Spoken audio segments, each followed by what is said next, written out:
All right. So again, good morning, good afternoon, and good evening to all of you. And we'll discuss today some part of the financial management, as part of the valuation model. It's all about the economic value added. No? So we'll discuss today about ano bang ibig sabihin ng economic value added or EVA. No? It is part also of the responsibility center. No? Uh, which is just as simple as or same as the residual value. No? How do we compute for residual value? No? Computations is you have the operating income minus your required income, which is the operating assets, just multiply it with the WACC or the weighted average cost of capital. And that would be residual income. Pero how about the economic value added? So ano ba ang ibig sabihin ng economic value added? Okay. So, class, pag sinasabing economic value added, as part of the introductions, it is EVA stands for economic value added. It is a financial performance measure that calculates the value created of the required or above the required return of the company shareholders. It is developed by Stern, Stewart and Company in the 1980s. Okay, so it is part of the 1980s. Okay, as part of the economic value added.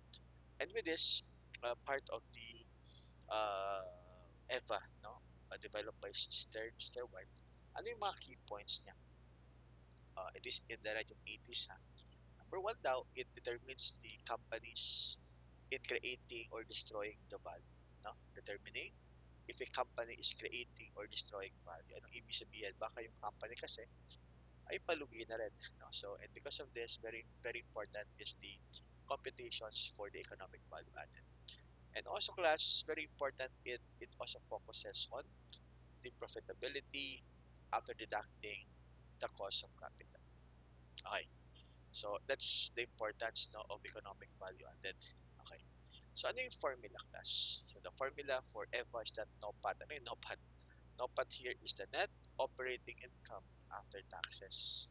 So that would be the operating profit after tax.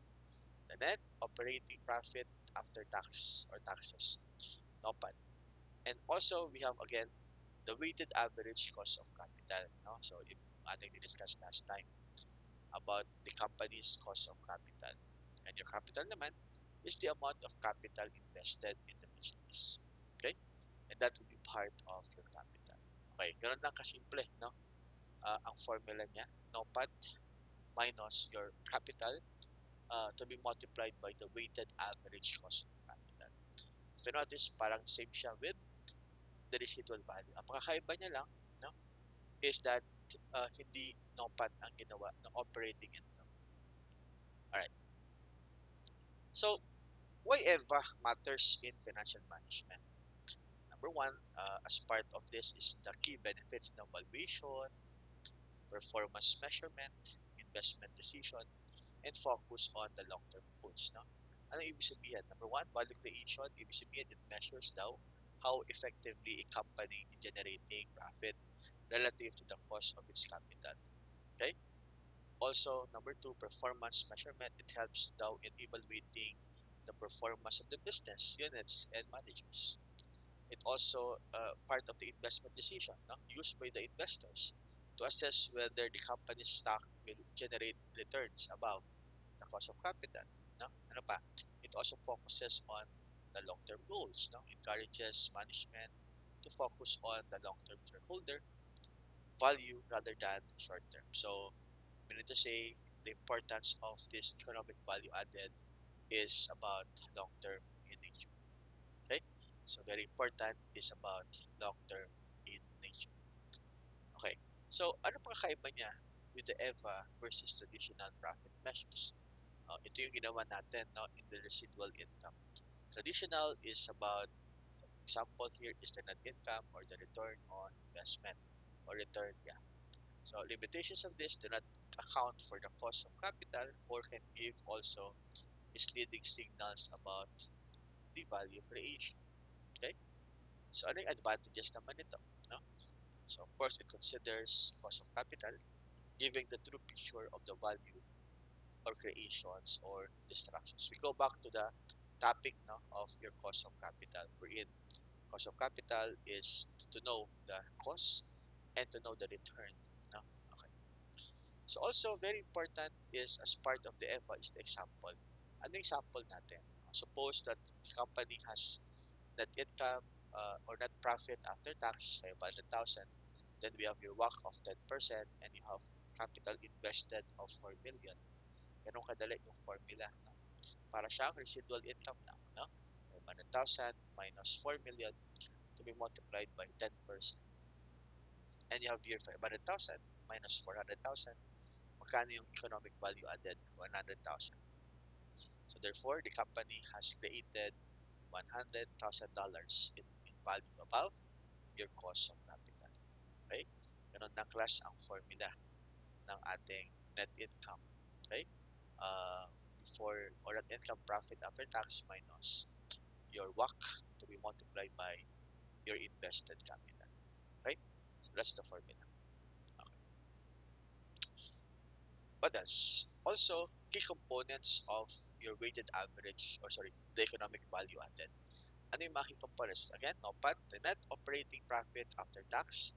It reflects the operating efficiency of the business. After taxes, you have your capital naman. It is the money invested in the business, often from the equity and debt. Yeah, diba? There are two kinds of financing, source financing, equity financing, and debt financing. So, bahala kayo. And the last one is you have the WACC, or the weighted average cost of capital.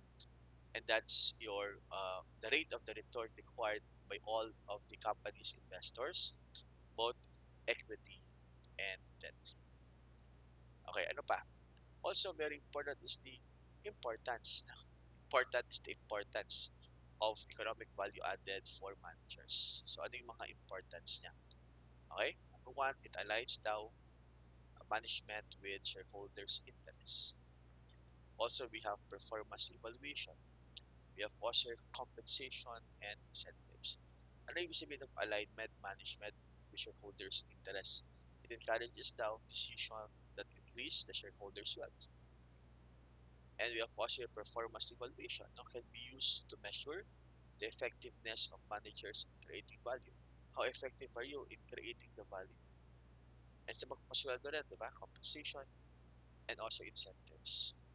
It also used in setting up executive compensation plans tied to the value creation. Okay? So yan po yung importance of economic value added for managers. Of course, there would be limitations. No? So there would be complex calculations, spending time consuming, or it focuses on the short term. So ano ibig sabihin ng complex calculation? It requires accurate data on capital and WACC. On time consuming kasi napakatagal ng can be challenging to calculate the EVA.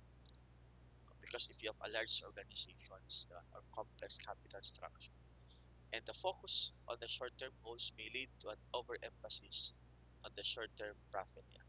So of course, we need to consider also the short-term profit. Okay. So EVA and the shareholders value.